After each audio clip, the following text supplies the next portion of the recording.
Outubro é um mês de lembrar que o cuidado com a vida começa com a informação. No Brasil, um relatório do Ministério da Saúde e do Instituto Nacional de Câncer reuniu dados que ajudam a entender onde estamos e o que ainda precisamos avançar no combate a essa doença.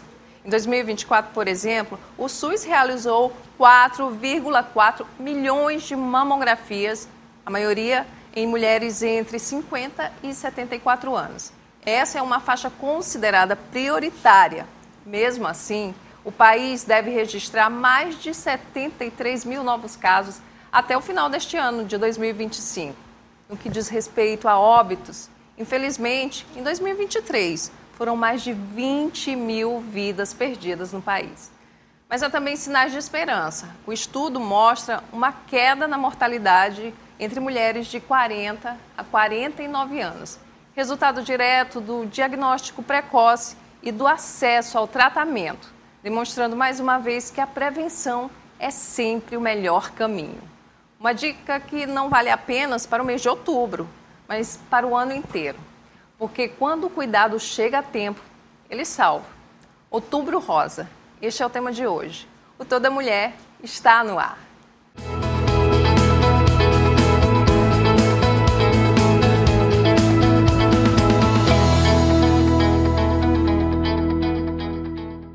E a convidada do Toda Mulher de hoje é a médica ginecologista Mariana Freire. Seja muito bem-vinda, Mariana, ao Toda Mulher. Obrigada, Márcia, pelo convite. É sempre um prazer estar aqui falando de algo tão importante, chamar a atenção das mulheres para a prevenção e o cuidado com a nossa saúde, que é o nosso bem mais importante. De fato. E houve uma mudança no protocolo, né, no que diz respeito principalmente à mamografia, que é um exame que é fundamental para detectar qualquer tipo de suspeita, não é, antes que ela chegue num grau que complique mais ainda esse tratamento, que é a mudança da faixa etária.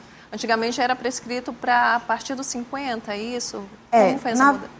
Na verdade, Márcia, o Ministério da Saúde, esse ano, ele adotou algo que a Sociedade Brasileira de Mastologia já vinha fazendo.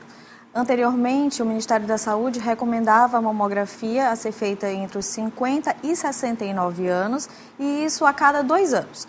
Algo que a Sociedade Brasileira de Mastologia já vinha fazendo um pouco diferente. Pela Sociedade Brasileira de Mastologia, o nosso segmento ele se iniciava a partir dos 40 anos e ia até os 74.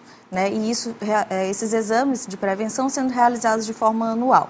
A partir desse ano, o Ministério da Saúde adotou o mesmo esquema da Sociedade Brasileira de Mastologia. Então, a partir de agora, o exame da mamografia ele pode ser feito pelo SUS para as mulheres de 40 até os 74 anos. Ele ainda orienta que pode ser feito de forma bienal, né? Mas a gente já teve esse ganho aí de 10 anos antes, que antes não era a recomendação pelo Ministério. Eles falam de um público prioritário, que é essa faixa etária de 50, né? 69. É porque é um número, é uma idade, é uma faixa etária onde o câncer ocorre, é mais comum que a doença ocorra? Exatamente, né? Só que hoje em dia a gente já tem observado casos em pacientes cada vez mais jovens, Sim. né? E talvez pelo estilo de vida, né? Ou às vezes ao acesso maior aos métodos diagnósticos, mas infelizmente a gente tem visto que de 10 até 15, 20% na verdade das pacientes acometidas pelo câncer, elas estão nessa faixa etária dos 40 até os 49. Por isso a importância da antecipação dos exames de rastreio. Embora a faixa ainda mais prevalente do câncer seja dos 50 aos 69. Então esse público nessa faixa etária ele já existia, já sofria com esse tipo de doença, mas quando se dava visibilidade para isso, as pessoas assustavam. Nossa, tão nova, não é? Porque havia uma impressão de que era uma doença que estava mais naquela faixa etária a partir dos 50. E aí quando você fala sobre estilo de vida, né, que pode ser uma das causas que antecipa, não é, coloca a mulher nesse rol de perigo, não é? Sim. O que seria um estilo de vida inadequado? Então, eu sempre digo que a gente tem fatores de risco que a gente muda e outros que a gente não muda. Nós não podemos mudar o fato de nascer mulher. Nós não podemos mudar a nossa idade, nós não podemos mudar a nossa raça. Então, a gente tem que focar no que a gente pode mudar. né? Então, o que a gente orienta e que agrega risco aumentado para o desenvolvimento não só do câncer de mama, mas de muitos outros tipos de câncer, é o alcoolismo, o sedentarismo principalmente, visando aqui o câncer de mama, mas as mulheres que deixam para ter filhos muito tarde ou que não têm filhos, né? Ou seja, aquelas pacientes que não tiveram a oportunidade de amamentar, o fato de terem menstruado muito cedo e entrar na menopausa muito tarde, o tabagismo. Então, são alguns fatores que impactam diretamente, aumentam o risco, né, para o câncer de mama e que alguns a gente pode estar ali mudando, fazer atividade física pelo menos 3 vezes na semana, principalmente atividade física aeróbica, cortar ali o tabagismo, diminuir o consumo de álcool. Isso aí são fatores muito importantes para reduzir as nossas chances de desenvolvimento do câncer. Fala-se muito também no açúcar, não é? Que ele também pode prejudicar quem consome muito açúcar. Por isso que a recomendação para reduzir o consumo do refrigerante, que é um alimento que tem muito açúcar, e o próprio consumo do açúcar mesmo, porque a gente é formiguinha, né? Sim. Gosta do bolo, de um doce. O açúcar realmente, na visão de vocês que são especialistas na área, ele pode ser um fator que contribui para a doença? Sim, com certeza, né? O açúcar no sangue ele é carboidrato. O carboidrato, assim como as gorduras, são pró-inflamatórios. Então, acabam gerando um risco ali adicional. A gente acredita, inclusive, que toda essa mudança do estilo de vida tem impactado diretamente nesses casos mais precoces, né? Antigamente, às vezes, a gente não tinha essa exposição tanto a esses alimentos industrializados, a tão condimentados, cheios de conservantes, de corantes, com muita gordura. Isso pode ter impactado diretamente, associado também, é claro, ao sedentarismo, que é um vilão ali muito importante, né, ao fato de não só o câncer de mama, mas muitos outros tipos de câncer, né, terem surgido, assim como as dislipidemias, pressão alta, diabetes, né? Então, assim, fazer atividade física, ter uma boa alimentação, não fumar, não beber, está diretamente relacionado a uma melhora da qualidade de vida e uma vida com mais saúde, que é o que a gente espera. Casos na família também influenciam, não é? A genética. Sim, a genética também ela é bem importante, mas ela está relacionada em 10 a 15% dos casos do câncer, né? E a nossa genética principal são nossos parentes de primeiro grau. Então, pai, mãe, irmãos acometidos pelo câncer, né, ali de mama, a gente teria uma chance de 10 a 15% de estar desenvolvendo a doença, né? Então, isso é um fato que eu não mudo. Então, esses pacientes que têm um parente de primeiro grau com câncer de mama, né, a gente deve investigar a que idade esse parente foi, né, desenvolveu a doença e, a partir daí, individualizar o início do rastreio, né? Lembrando que esse rastreio, embora ele seja uma recomendação, ele não é rígido. Cada paciente ele vai ser individualizado a partir dos seus fatores de risco, da sua história familiar, e cada um vai ter ali, às vezes, um rastreio mais precoce, né, a depender de todos esses fatores envolvidos. E aí o fator emocional também, né? Tem gente, eu já ouvi histórias de pessoas que, eu entrei numa depressão profunda e de repente eu descobri, acabei desenvolvendo um câncer, no caso uma mulher, um câncer de mama. Influencia? O fator emocional também? Tem alguma ligação? É cientificamente provada? Não existe. Não dessa forma, mas fato é, o estresse, né, as noites mal dormidas, o humor ali hipotímico, né, que seria um humor mais deprimido, ele agrega várias outras circunstâncias. Eu digo que é uma reação em cadeia. Uma pessoa deprimida, ela não tem vontade de sair de casa, ela acaba usando substâncias para tentar manter ali um humor um pouco mais ativo, ela não faz atividade física, ela tem preferência por alimentos que geram um estímulo dopaminérgico, ou seja, um estímulo de prazer ali mais imediato, que não é a verdura, não são os alimentos mais saudáveis, são os alimentos mais, né, ricos em doces, ou às vezes essa pessoa acaba fazendo abuso de algumas substâncias como o álcool, e isso sim vai agregando, né, um risco mais aumentado do desenvolvimento do câncer. Então, não é que só e somente o estresse ele vai causar aquilo, mas toda a rotina, todo o estilo de vida que aquele estresse acaba desencadeando. É o contexto em que a pessoa vive, não é? Exatamente. E aí a gente está falando de Outubro Rosa, que é uma campanha que já existe há um tempo para chamar a atenção. E aquilo que a gente conversou há pouco, não é? A gente está cercado de informação. Aí está ali no celular, nas redes sociais, na televisão, sempre falando sobre isso, sempre mostrando as estatísticas, mas aí existe uma perspectiva de aumento no número dos casos, porque a sensação que a gente tem é que a campanha de conscientização ela não tem não tem tido um efeito necessário, porque a gente parece que está tão envolvida no dia a dia, no trabalho, sobretudo a mulher, que às vezes tem uma realidade que é estressante, porque tem tem que cuidar da família, tem que cuidar de todo aquele contexto no entorno da mulher que a gente conhece. E aí, na prática, ela não está indo buscar. Infelizmente, a adesão dos pacientes ao rastreio ainda não é da forma que a gente gostaria.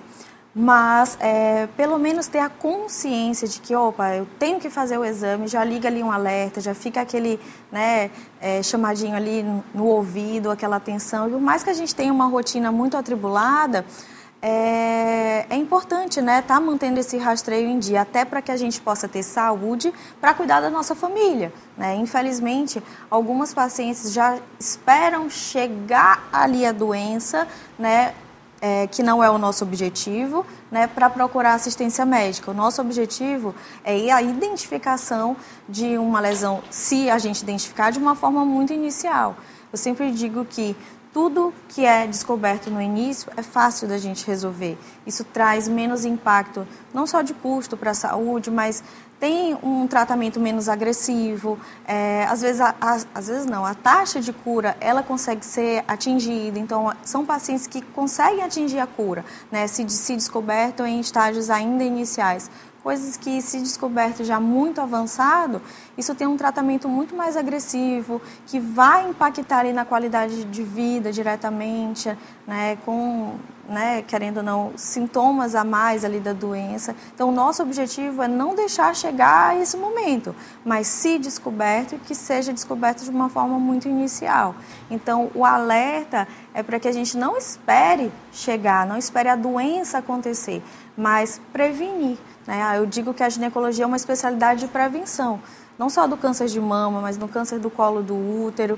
Então, todas as pacientes, elas devem estar fazendo ali o seu rastreio, ao menor, não precisa a gente estar sentindo alguma coisa para fazer os nossos exames anualmente. De fato. Agora, o medo também atrapalha, não é? Tem gente que tem medo de faz o toque, não sabe, talvez não faça esse toque. Antigamente se falava muito, né, você faz em casa aquele toque, se desconfiar de alguma coisa, procure o médico. Hoje em dia não é tão recomendado, é melhor você já buscar o especialista, mas às vezes acontece de alguma mulher não tocar em alguma coisa e já ficar com medo ali, nossa, eu não quero nem saber, o medo atrapalha. Sim, com certeza. O medo ele é um fator, né, bloqueador ali, né? Mas lembrar que a gente não pode se deixar vencer pelo medo, até porque tudo que é descoberto no início é fácil da gente resolver, né? Ou melhor, tem um impacto menor ali, né? A chance é maior, não é, Di? Sim, com certeza, uma chance maior de cura, de um tratamento menos agressivo, né? Às vezes mais conservador. De fato, hoje em dia tem algumas orientações de que o autoexame ele não deveria ser realizado para não gerar ali uma certa ansiedade naquelas pacientes.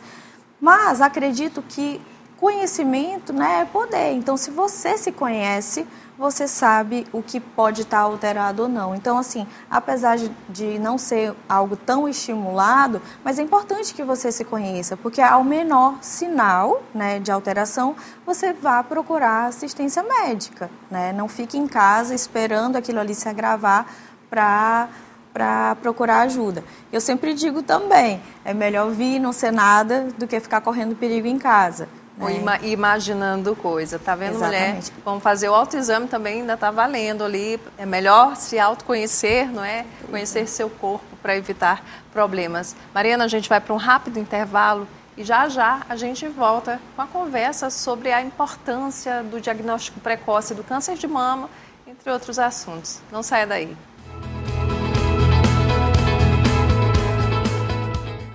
Estamos de volta pela TV Assembleia e redes sociais com Toda Mulher. Hoje o papo é com a médica ginecologista Mariana Freire. A gente está falando muito sobre se autoconhecer, esse cuidado que é muito importante. Às vezes a gente tem que tirar um tempo para a gente, principalmente nós mulheres que temos um dia, né, que às vezes o dia amanhece e anoitece, quando a gente percebe já é hora de voltar para casa, né, muita correria. E esse autoconhecimento, de fato, é importante. A gente está falando do câncer de mama, mas também existem outros, né, cuidados que são necessários. O preventivo, ele pode detectar, né, precocemente um câncer de colo de útero. Que outros perigos que a gente tem que ficar atenta também para a nossa saúde, doutora? Então, Márcia, adotar um bom estilo de vida, né? O câncer mais prevalente no Brasil é o câncer de pele, né? Quantos por cento da população fazem o uso diário do protetor solar, né? Então, assim, a gente acaba vendo uma adesão muito baixa dos pacientes. Então, é um câncer que é extremamente prevalente, né? O câncer do colo do útero vem logo depois, em seguida, como o número de casos, né? Esse ano, inclusive, nós tivemos uma mudança muito importante do rastreio. Anteriormente, a gente fazia o que as pessoas já conhecem, que é o Papa Nicolau, a citologia oncótica, que é um exame que visava a busca de lesões, né? Já ali o desenvolvimento das lesões no colo do útero. Hoje em dia, a partir desse ano, que está inclusive já sendo aderido pelo SUS, né, já está disponível pelo SUS, a nossa busca é pelo vírus do HPV. Então, hoje em dia, não mais preventivo, mas sim a pesquisa do DNA HPV na secreção vaginal. E as pacientes que não têm os subtipos oncogênicos, que são o HPV dos tipos 16 e 18, elas vão poder fazer esse exame só a cada 5 anos. Né? E a gente sabe que é um exame desconfortável, a gente fica ali com vergonha, mas a gente já percebeu que esse rastreio ele pode ser um pouquinho mais prolongado. Agora, nas pacientes que já têm esse tipo de vírus, elas já vão ser direcionadas ali para o exame da colposcopia, que seria um exame mais específico. E aquelas pacientes que têm o HPV, mas não os subtipos oncogênicos, ou seja, que não têm o HPV, mas não o 16 e 18, ela sim vai ser direcionada para uma citologia oncótica, que é o que a gente já conhece.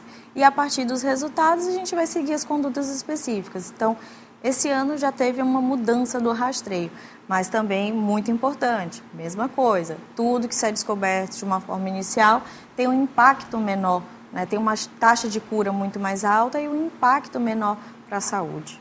Também tem a vacina, não é? Perfeito. A vacina para o HPV, que já está disponível, inclusive para aquele público, não é?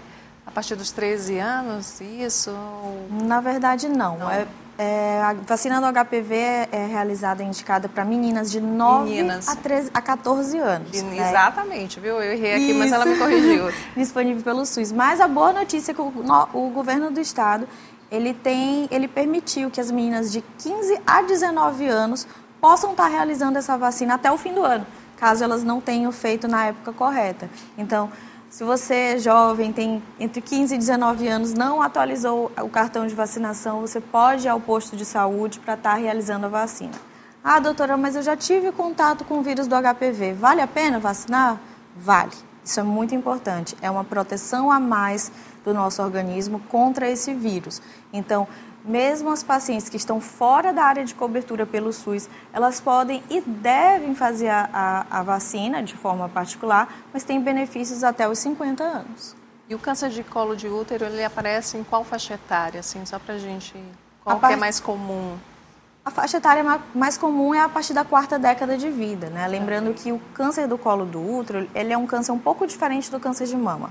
O câncer de mama, ele tem uma multiplicação, um desenvolvimento muito rápido. Em 90 dias você já tem uma lesão que dobrou de tamanho, isso no da mama. No câncer do colo do útero, essa progressão ela é muito lenta. E é perigosa por isso, não é?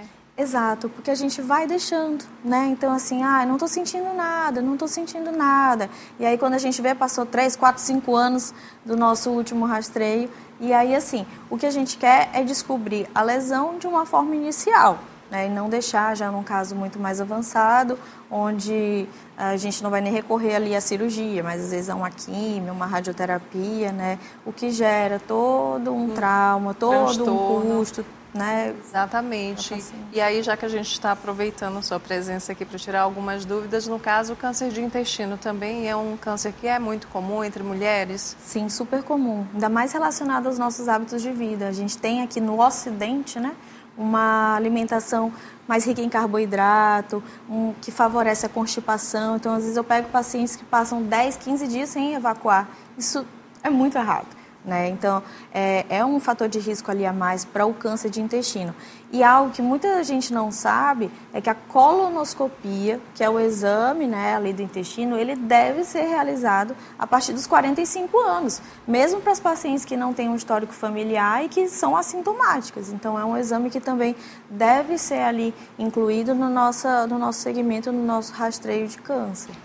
Existe muito medo, né, também com relação a esse tipo de exame, porque há mitos e falas erradas, mas na verdade o que a doutora Mariana está fazendo aqui é orientando para que a gente busque o tratamento, que faça o exame, quanto mais cedo melhor. Mulheres a partir dos seus 40 anos, é uma fase que a gente está, os hormônios estão, né, mudando, reduzindo, aumentando, não sei, mas é um momento que está acontecendo uma mudança no nosso corpo, não é? Você está caminhando para aquele momento ali da perimenopausa, da menopausa, em que tudo muda na vida da mulher. Então, quanto mais cuidado com o corpo, melhor. Com certeza, né? Essa faixa dos 40 anos, 42 anos, a gente inicia o que a gente chama de uma transição menopausal, que são os anos que antecedem ali a menopausa, né? E isso traz muitos transtornos, muitos sintomas, né? Algumas pacientes chegam, ai, doutora, será que é normal? Ai, nossa, eu não tenho mais vontade de ter relação. E a gente consegue identificar ali alguma alteração hormonal que a gente pode resolver, ou às vezes algum déficit de vitamina, né? Relacionado ali a uma má alimentação, uma correria, o sedentarismo, o ganho de peso. Então, tudo que a gente puder, né, tá orientando ali aquela mulher, né, para ter um estilo de vida mais saudável, porque o nosso objetivo é envelhecer com qualidade de vida. Não adianta a gente envelhecer doente, sem saúde.